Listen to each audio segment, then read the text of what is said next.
আপোষহীনতায় তিনি, আপোষেও তিনি। বাংলাদেশের রাজনীতিতে তিনি এক নিঃসঙ্গ শেরপা। এরশাদের স্বৈরশাসনের বিরুদ্ধে সদ্য রাজনীতিতে এসে তিনি গণতন্ত্রের প্রশ্নে অবিস্মরণীয় ভূমিকা রেখে ভূষিত হলেন আপোষহীন নেতৃত্বে।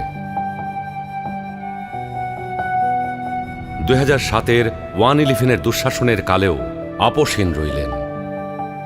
নিজের এবং সন্তানদের নিরাপদ জীবনের প্রতিশ্রুতির বিনিময়ে গণতন্ত্রহীনতাকে মেনে নিলেন না। ফ্যাসিস্ট হাসিনার আমলে বিদেশ থেকে ফিরে এসে মিথ্যা মামলা মোকাবেলা করে জেলে চলে গেলেন।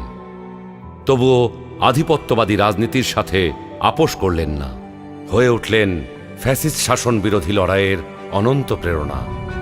তবে কি তিনি কখনোই আপোষ করেননি? অবশ্যই করেছেন।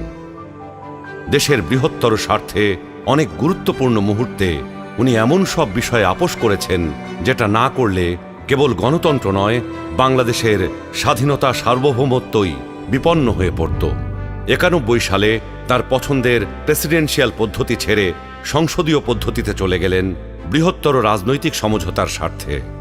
বিরোধী দলের দাবির প্রতি শ্রদ্ধা জানাতে 96 সালে নির্বাচন করে অল্প কয়েকদিনের জন্য সংসদ অধিবেশনে বসে তত্ত্বাবধায়ক সরকার সংবিধানে যুক্ত করে ক্ষমতা ছেড়ে নির্বাচন দিয়ে বিরোধী দলে গিয়ে বসেন।